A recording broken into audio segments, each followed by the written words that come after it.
Hey everybody, welcome to the Spiritual Abuse Podcast. My name is Joseph. And my name is Eddie. And today we're going to be talking about Eddie's personal story of enduring spiritual abuse. Before we get into it, just so you know, Eddie, he's my father-in-law. I've known him for many years, and I've been able to watch him both before and after the spiritual abuse experience and watching him grow into the man that he is today. And just so you know, that spiritual abuse not only affects the individual, but also affects the entire family and those around you. And we'll get into that a little bit later, but I just want to say, proud of my father-in-law for saying something, and I'll let him take it away. Thanks, Joseph. I appreciate that unsolicited plug there. So I'm pretty sure that someone doesn't want to hear my whole life story. Well, I started when I was a baby, but I want to at least give people an idea of how I ended up where I ended up. So, I grew up in Ohio. I was pretty much unchurched. My family was Methodist, which meant that we went to church on Sunday, and that was it. It wasn't like, I had friends when I moved to Tennessee when I was a teenager who were in the Baptist church. Now, the Baptists were a little bit different than the Methodist in the sense that they were at church every time the doors were open. Methodist is only Sunday morning. So when my Baptist friends were at church on Wednesday night, I was at home watching TV with my parents or running around with my friends. So I wouldn't consider myself, I wasn't a church kid. I didn't grow up a spiritual church kid who gave his life to the Lord when he was little. I mean, in the Methodist church, you just went to church on Sundays. You got confirmed when you were 12. It made your parents happy, but you had no idea what was going on. And it wasn't until I went to college that I began to kind of seek something deeper, something a little bit more with God. I went to a private Christian college in Bristol, Tennessee, and the only reason I went there is so that I would have some personal restraints so that I wouldn't party myself out of school. That's why I went. I knew that if I went to the University of Tennessee, if I went to Ohio State, if I went to East Tennessee State University, I would probably have some distractions, and I wanted to pursue an education. So in college, and it's a Presbyterian college, and I'm not saying that Presbyterians are boring, but this Presbyterian college was boring. They had Tuesday chapels, Thursday convocations that did absolutely nothing to pull anyone closer to God. It did give some older guys the opportunity to share their stuff that everyone slept through or snuck out of. That's how it was at King College. But something began to spark in me. And if I'm going to be totally honest, when I met my future wife, Lisa, she was a good Christian girl. She was involved in a good church. She had a personal relationship with Jesus, and she was the good girl. And I wasn't the bad guy, but I wasn't a church guy. And I actually kind of morphed and changed a little bit so that I would be better in her eyes. I'm just being honest. Now, we've been married for over 30 years, so I'm really glad I did that, because I honestly say that she is the very best thing that in this world that has ever happened to me. And we've been through a lot, and she stuck with me through a lot. And I just can't appreciate her enough. But at that time, I was kind of, at first, kind of playing church. But then something did happen on the inside of me, and I did have a personal relationship with Jesus. Didn't really go to church much in college, but after we got married, we kind of didn't go to church for a while, and she goes, "You know what? We need to go to church." And I said, "Okay, we do need to go to church because you say that we need to go to church." So we went to different churches. We were in Johnson City, Tennessee at the time, and we went to this church. We'd go to this church. And then finally we found a church where we felt, this is it. Now, it's a church like I had never been in before. I guess if you were going to define it in today's standards, it would be a word of faith, charismatic church. They had the full orchestra. They had the pastor come out, and they had people with banners, and I've never seen anything like that before. Yes, exactly. I thought it was a little bit crazy.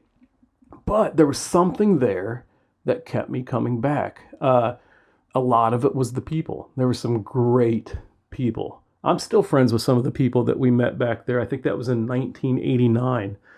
And then we began to get, as with any church, if you start going to a church, then they want you to get involved. So we got involved doing youth ministry.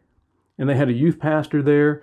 And the youth pastor was also the praise and worship leader. And after a year of developing a really good relationship with him and us helping them in youth ministry, they decided they wanted to move back to Colorado, where they were from. And then we have a new youth pastor come in, and this is where our story really begins. Yeah, this is the turning point. This is the turning point. Now, if someone is listening into this podcast and you're looking for me to dish dirt, if you're looking for me to spill beans, if you're looking for gossip or slander, I'm just going to tell you just to go to the TMZ podcast. You'll find that stuff there. This is not what I'm doing. I'm not going to mention names. I'm not going to spill any beans. I'm not going to unload dirty laundry. But I do have to tell the story if I'm going to be honest with the story. I have to. I also know that there will be people that listen to this podcast that are not listening to it to be helped, but they're listening to it to report back on what was said. Right. Now, let me take a quick sidebar, Joseph. Back in August today we're recording this on December the 31st, 2020. Back on August 3rd or 4th, I posted a Facebook post. It was my mea culpa. It was here is my story. And that was really hard, wasn't it? Yeah, it was the most honest and real that I've ever been on anything in my entire life. I agonized over every word of that post. And that post told my story. It talked about spiritual abuse. Mm-hmm. It talked about what my family's been through. Mm-hmm. It talked about the personal issues I've had. Now, I bared every one of my personal skeletons because I did not want anyone to have ammunition on me to come back and say, hey, you shouldn't share this because if you do, then we'll expose that. Yeah. And before you go further, I just want to say this is a characteristic of spiritual abuse to where that isn't normal. That what normal people go through. The process of you sharing your story and you opening up, but agonizing and fearing of how one word or one phrase could be taken out of context or used against you or twisted against you. You know, maybe a lot of you listening have that same fear, or maybe you've not shared your story yet because you're afraid of how it could be used as ammunition against you. I just want to say that's not normal. That's not your fault. That's a subtle or not as obvious characteristic of spiritual abuse. And, you know, I think you're bringing that to light, but yeah, keep going. Yeah. When I posted that Facebook thing back in August, you know, I won't go into, this will be an upcoming podcast on how your spiritual abuser will come at you. Yeah. But certain things that I have been called in the last few months from the pulpit, let's see, I've been called cancer. Mm-hmm. I've been called gangrene. Mm-hmm. I've been called the spirit of Jezebel. Yeah. That's one of my favorites. I've been called, bitter, offended, hurt. Any others that you can think of right now? Yeah, you were called a coward in the basement in your underwear, trolling people on Facebook. Yes, to my 7 followers. Yeah, I remember that. So, you know, that is one of the characteristics of someone who... You were accused of building your own ministry by blowing out someone else's light, which was not your motive at all. Yeah, it's not. I trust me, all of you listening, I do not want my own ministry. It is not in the cards for me. And you might be saying, well, why are you doing this podcast? I'm doing this podcast to help people. I'm doing it so that people can listen to it and go, oh my gosh, that happened to me. And I can relate. Yeah. That I understand. So I shared all those things in that, and how I was, well, that was something. But anyway, let's get back to what I was talking about when we hooked up with this new youth pastor back in 1990. Most of the time in spiritual abuse, it starts off with a phrase that is called love bombing. Love bombing is the central thing on it. Now listen, this goes with spiritual abuse. This goes with almost any kind of abuse, with women who are in abusive relationships with men. They don't just start off calling them names and abusing them and gaslighting them and making them feel inferior and less worthy. That's not. It starts off with their best, with love, with encouragement, with gifts, with promises. That's how it starts. So we were helping out with youth ministry, and it was okay. We actually were enjoying ourselves. We weren't, the youth pastor was not a monster. He had personality, he had charisma, and he was a youth pastor, and he felt like he was bigger than a youth pastor, but I will give him this. He gave that youth group, a lot, and it grew, and there was excitement, and there was buzz, and there was kids from other youth ministries that were coming. And I think the only thing, Joseph, that I noticed then that was a little bit off was the amount of meetings we had. We had a lot of meetings as staff people where every weekend, every Sunday, we would have a 3-hour meeting, something like that. And keep in mind, this is youth ministry in the 90s, and we're just adult youth leader helper people. So, I was like, wow, we never get to do anything on a Sunday because we're meeting, but we are making our lives count for God. Yeah. That's the kicker. Yeah, you're making your lives count for God. So eventually this person moves to Charlotte, North Carolina to start a Bible school. And we think, you know what? We've been groomed, and it was only natural for us, since we had been groomed and talked to and things had been said, that it was the natural progression for us in order to fulfill our destiny and the call of God on our lives to move to Charlotte, North Carolina with that ministry, which we did a year later. Did you move first? Or? No. Okay. They moved first, okay. And then another couple moved with them. Okay. We stayed behind because they didn't want to give the appearance that they were, ripping out the entire youth group leadership team. And then we came a year later. Yeah. So what's funny is I'm still really good friends with the first youth pastor who was there that moved back to Colorado. And I'm still really good friends with the youth pastor who took over after the middle guy that we followed to Charlotte left. So Tom Ewing and Mark Evans, if you're out there listening, I love you. You guys are awesome. Okay, so now we're in Charlotte. And now it's not like it was when we were doing youth ministry. Now, keep in mind, we're not paid. We're volunteers. Just so people understand, I was not paid a penny for ministry from 1989 until 2017. Well, it's probably also good to know, because we didn't mention that you were in ministry for a few years. Yes. I was a associate pastor for a couple years in a ministry, and yes, we'll bring that up in my story here. That's all you need to know is he was a pastor. So my first red flag in Charlotte that something was up. Now, listen, people who are listening into this spiritual abuse podcast, there are red flags, and you feel them.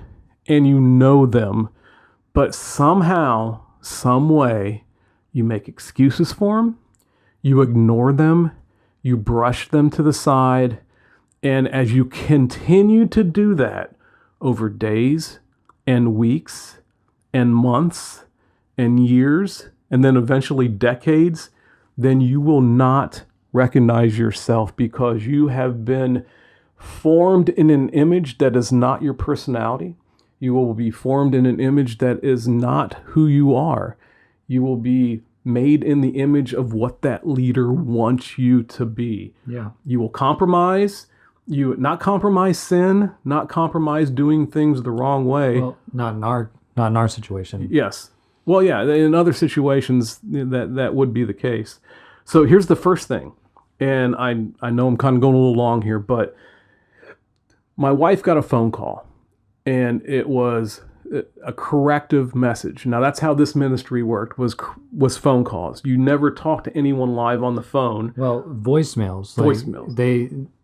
They only communicated through voicemail.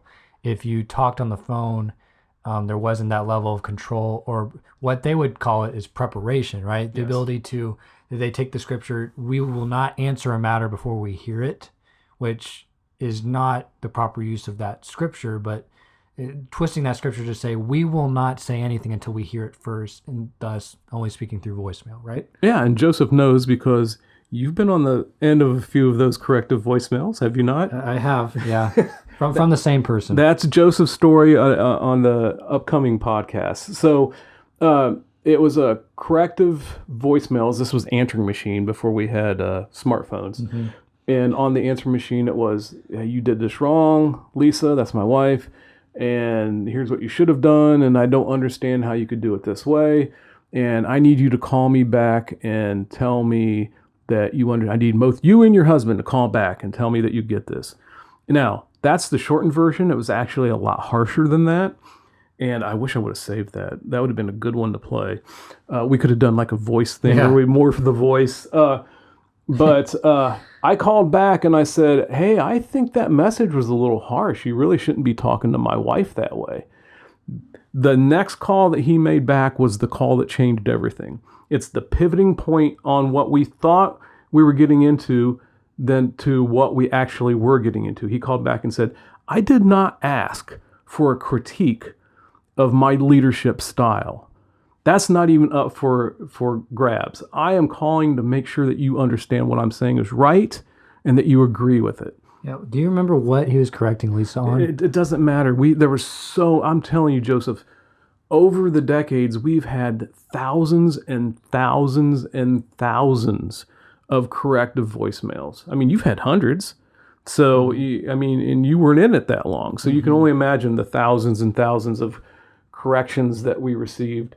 It was something just minuscule that it's just not a big deal. But if it's a big deal to him, and that's part of how it works, is it doesn't matter what it is. It can make sense to you, but if it doesn't make sense to him, then you have to go, well, I disappointed him, and I don't want to disappoint him. And see, that's one thing about me is I'm a people pleaser. Part of my characteristic, part of how God made me, is that I like to make people happy. I want approval. I want you to go, Eddie, that was a great job. Thank you for doing that. I'll do anything when people do something like that. And he saw that in you and exploited it. Yeah, for a long time. So that was the first thing. So, over the next few years in Charlotte, just the weeks were just full. I'd work a full-time job, and then we'd be at the ministry at nights making tapes and doing this and doing that and preparing for missions and all the things. So what did you say the ministry was in Charlotte that you went to start? It was a Bible school. Okay. It was a Bible school. Right. So, we're always doing stuff. And then the meetings on Sunday, we would have 4 to 5 hour meetings every single Sunday that were basically leadership meetings. It wasn't us talking about what we were going to do. It was us listening to what we needed to be doing.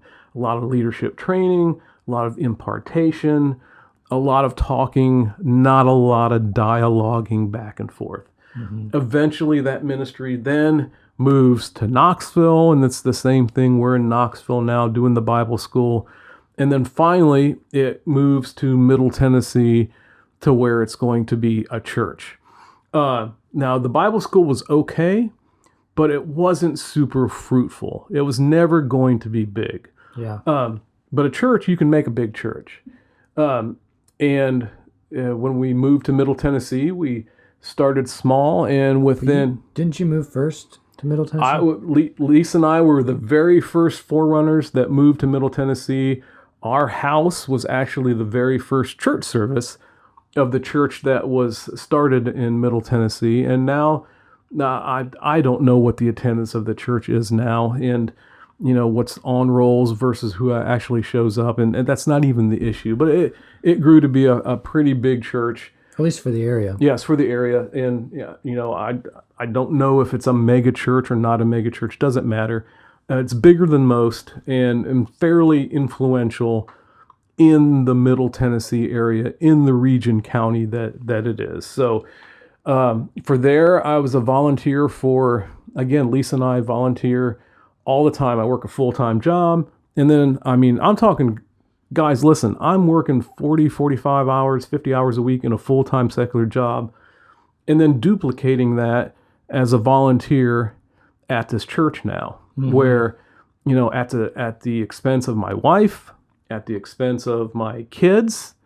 And if I could take just a pause break, if I could go back and change any of this, it would be the time that I spend with my wife and kids, because I have 2 daughters. They're now married and out of the house. And I know that in life, you can't just stop working, and you got to have jobs and you got to pay for things and all that. But I had 2 jobs. I had a secular job to pay my bills, and then I had a volunteer ministry job to do all of that stuff, and I was never home. I won't say I was never home, but you worked about 80, 90 hours a week. That was not uncommon. It was not uncommon. And that's not even including Easter and Christmas, which is overtime. A whole different story there. So about 2014, Lisa and I knew that something was up.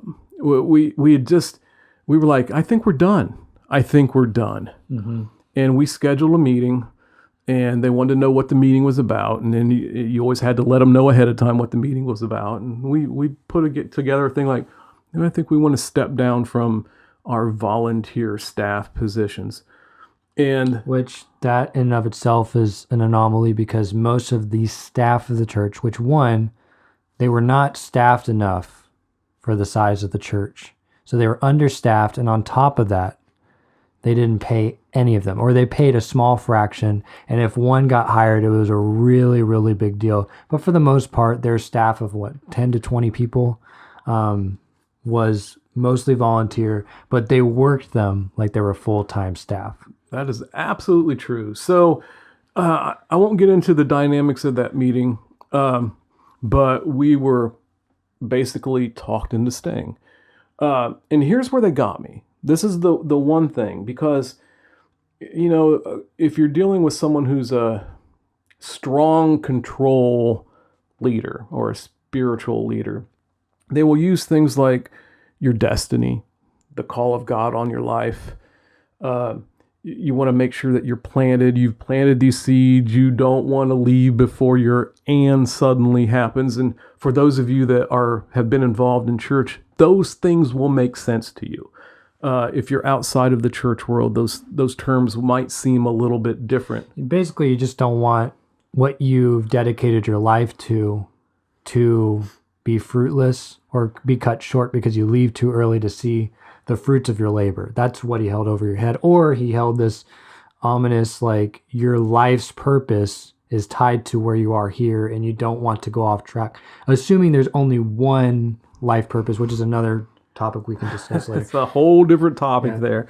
So the thing that got me and made me stay was they brought my daughters into it, and that the destiny and call of God for my girls was also tied into this, and that I would not want to make a mistake that would affect the destiny and the call of God on my daughters' lives.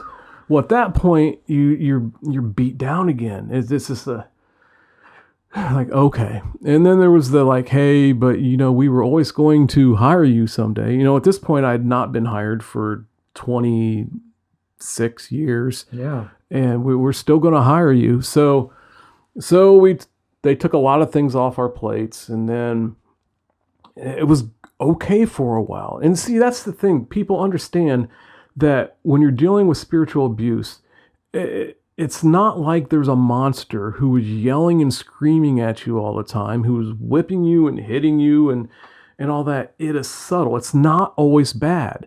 It's not always verbal abuse. It's not always you're a horrible person. There are good things that go along with this. And it has to be, because otherwise people would go, well, I'm not going to be a part of this. So there's that kind of it's part of the love bombing. It's part of the grooming. It's part of the whole encouraging, but it's always manipulated with words and phrases and things like that. So eventually I become an associate pastor there. I'm over missions, and I'm over community outreach, and I'm over other things. But honestly, for everyone who's listening, shortly after that we decided to stay, I started drinking, and I was drinking at first a little, and then more, and then a lot. And I actually developed, I don't know, you can call it, say, alcoholism. You can say it was a severe drinking problem. There's all sorts of labels you could put on it. But I can tell you this, it was a coping mechanism. I was drinking so that I would not feel anymore, because I didn't even know what, I was just buried. Because when I went full time with the ministry, where I used to work 45 hours a week in secular job, and then 45 hours a week as a volunteer, now it's 80, 90 hours a week as full time, but it's with even more control, because now there's a paycheck. Yeah. And we were paid on also bonuses, and those bonuses were always in front of you like a carrot on a stick. Well, you didn't do this, so you don't get the bonus. If you would have done this, you get the bonus. Well, if you're more fruitful, then you get the bonus. And it just messes with your mind. And he compared you with other staff members. Oh, very common. Yeah. Well, you'll never see Pastor so-and-so doing this. Pastor so-and-so would never say this. Well, the other day, Pastor so-and-so said this, and that's exactly how you're supposed to say. So there's all sorts of things. And we're getting ahead of ourselves on future things on how all that works. But eventually, here's how it all came down for me. Over the next 2 years, I guess I was functioning mostly, a functioning alcoholic, until I really wasn't anymore. And then I got busted by my family for drinking. It was about 2 years ago. We're coming up, we're a little past the 2-year anniversary on that. And then we went and talked to the head guy there, and he fired me. Mm-hmm. Now, let me make this perfectly clear. You know, if this happened in the secular world where you're working a secular job, most of the time, if you have a drinking problem, what they will do is they will get you counseling. You've got benefits that pay for, help and things like that. But I was fired. I don't blame them for firing me, because I was a pastor at the time, and you don't want a pastor that's got a drinking problem. I suppose it's more common than people know. But I will tell you this. If there's pastors out there with drinking problems, they are not going to come forward and ask for help, because they know that the end result is they're going to get canned. Yeah. There's not a whole lot of mercy and grace and help and compassion and empathy for that. It's considered more of a moral failure, a sin problem, than it is an actual, medical problem. Yeah, a medical problem, or even a mental problem. So then I was put in this thing Joseph called the restoration program. Let me get close to the mic so it sounds, the restoration program. And in churches, if someone falls, sins, has a moral failure, they have to go through the restoration program. And there's scriptures that talks about that, and I understand it. But in my case, it wasn't a restoration program. It was more of a punitive, more control. It was like probation. Yeah, it was brutal. At this point, I sought outside help. I went to professional counselors who were not a part of the church that I attended. I sought professional pastors who were not a part of the church that I attended. And the counsel they gave me was completely different than the counsel I was getting on the inside. And it wasn't unbiblical. You want to make that clear too. It was just, it didn't come from a spirit of judgment. And that was a notable thing that was helpful for you. Yeah, and the thing is this. Imagine this. If you have a wife who's being abused by a husband, and then she is counseled that part of her, if she does something and then it's her husband that is making her go through the stuff, it's not going to get better because her abuser is still the one who's making her go through all the steps. Yeah, still pulling the strings. Yeah. So in the last 2 years, this all went down about 2 years ago. In the last 2 years, I've had professional counseling from licensed therapists. Now, the place I attended was not pro counseling at all. Matter of fact, I've got PowerPoint slides that show how they're anti counselor. I also went. They won't say that, but they really are anti. Yes, they really are. And then I also went to 12-step program, which the first couple times I went, I parked in a different place and hid because I didn't want anyone to see me because I was embarrassed and ashamed. And I can honestly say I won't mention the name of the 12-step program that I went to and still attend. But oh, for the love of God, Joseph, that the churches today could show the love, compassion, the encouragement, the unconditional love, the lack of shame that, hey, you know what, bro, we're all in this together and we're here just to help. Now, since I've been, now I'm 2 years removed from that system, that church system that I was a part of for almost 3 decades. And it's like a Band-Aid has been pulled off. It's like my eyes have been opened. And I can actually, believe it or not, hear the Holy Spirit again for myself. Joseph, I didn't really even have to listen to the Holy Spirit when I was a part of that program because we were told exactly what to do, how to think, how to feel, what emotions we were allowed to have and not have. And everything was very closely controlled, very much so. Now, if you're someone who attends this place and you're listening to this, you might be thinking, well, that's like, you're just bitter and on. Listen, you probably won't see it because you're on the outside. But that inner circle, it's a whole different thing. It's a whole different culture. They've got their own language. They've got their own ways of doing things. They all say the same things. And it's something else. So, over the last 2 years, I have inundated myself with books on spiritual abuse, on boundaries, on freedom, on grace, on mind God's control organizations. Mind control, strong control organizations.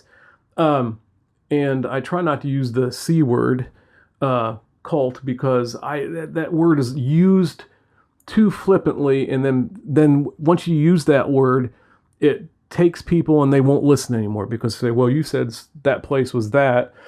But how about this? A strong control group, a strong control leader. Yeah. That I can say with absolute abandon because it is true. Yeah. So here we are today. I'll tell you this, guys, 2020 was a very challenging year for a lot of people with health, with finances, with jobs. And I have nothing but compassion and empathy. 2020 was the best year of my own personal growth that I've ever had. I had to repair relationships with everybody.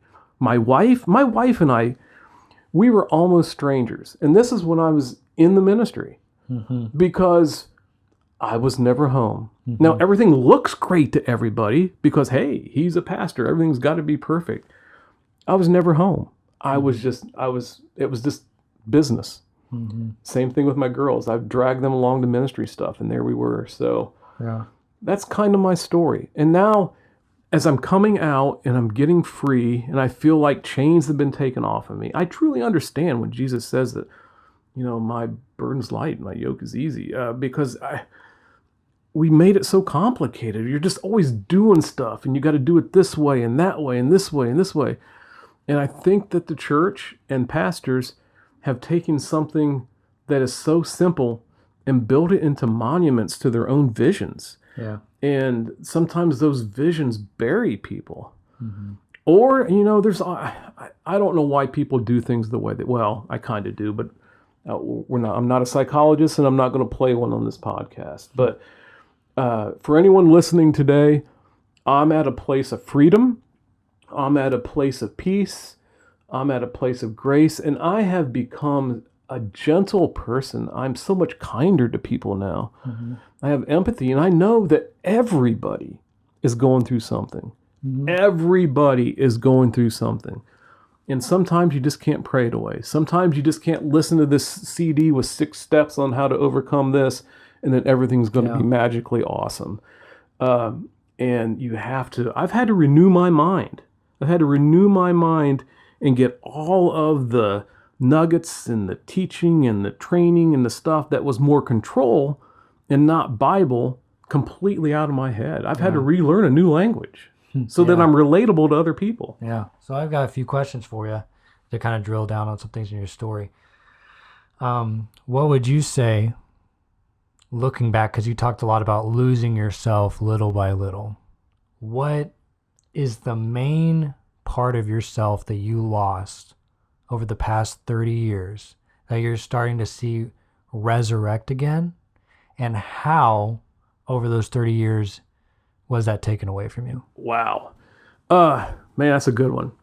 I would have to say, in a general sense, it's my general sense of personality and my sense of humor.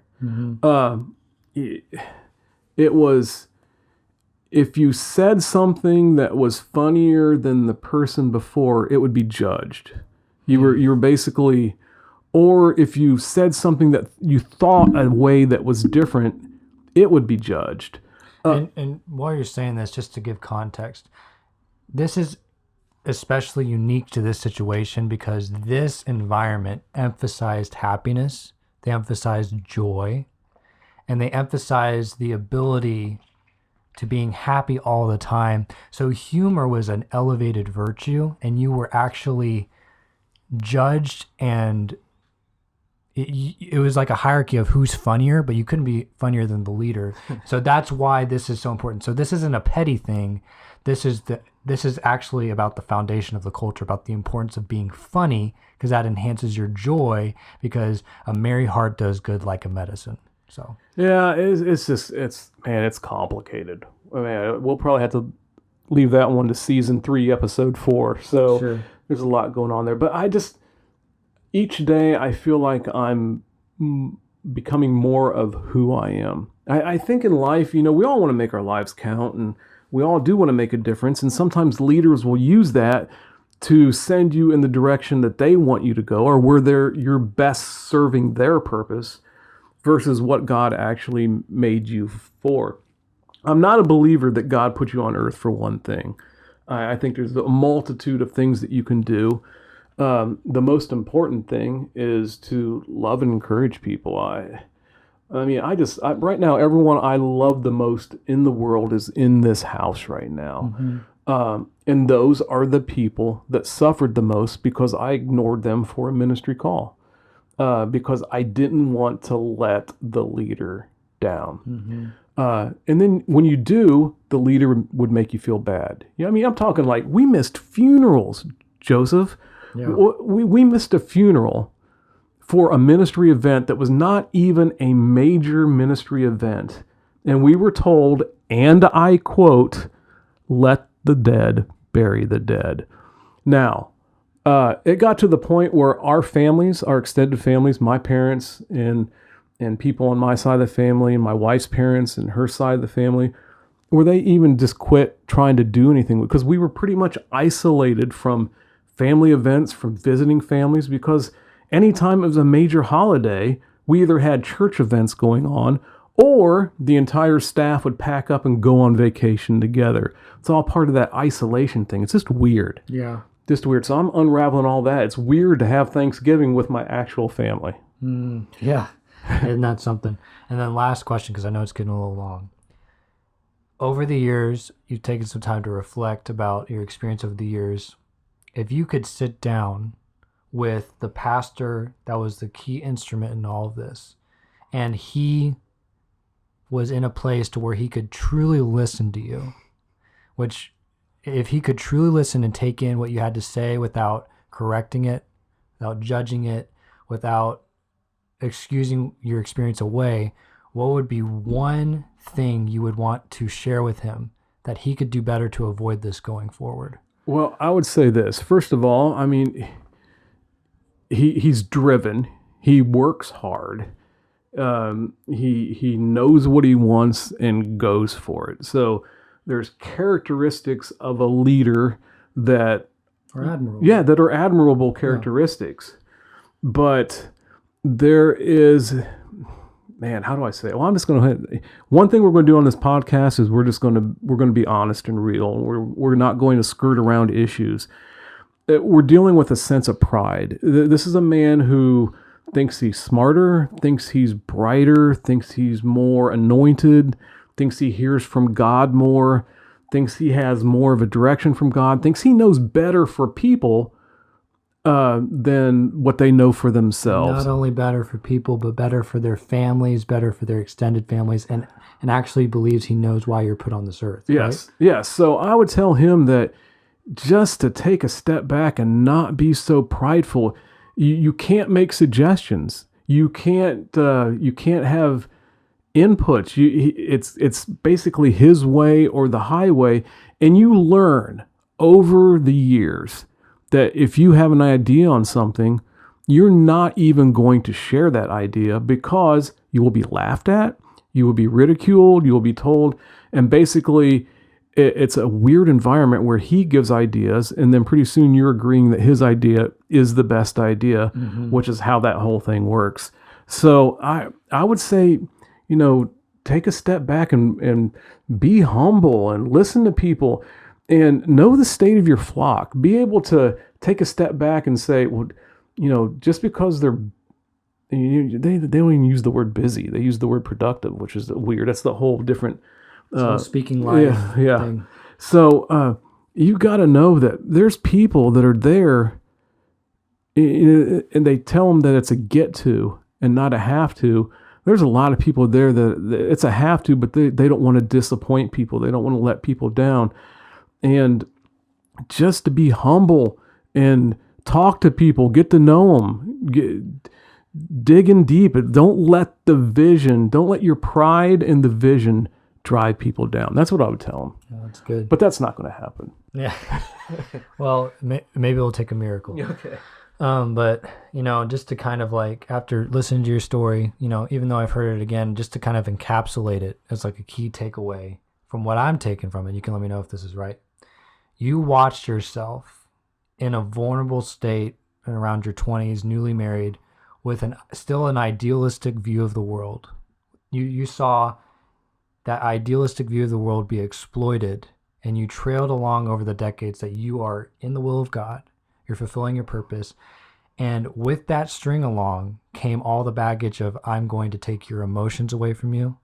I'm going to take your thinking away from you. I'm going to take your marriage away from you. I'm going to take your family away from you. I'm going to take even your physical location away from you. All because you doing this, when you go to heaven, you'll get a well done, good and faithful servant because you gave up everything.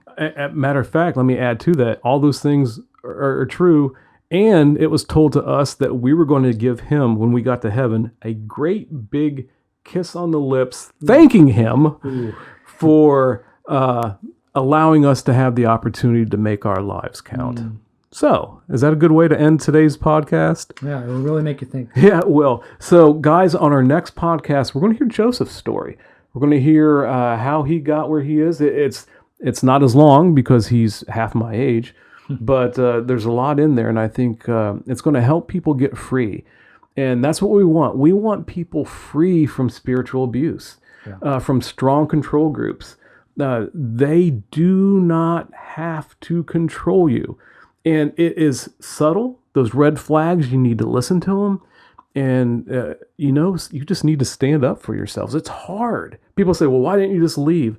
It's so much more complicated than that. When everything you have, every relationship you have, every friend you have is all entwined in that one place. So good stuff. Thanks, Joseph. Yeah. Well, thank you again for listening to the Spiritual Abuse Podcast. Feel free to reach out to us and let us know your thoughts, leave your feedback, leave a review. We're interested to know how this is impacting you for the good or for not, just so that we can be more and more self-aware. But yeah, be blessed. Hopefully this makes you think.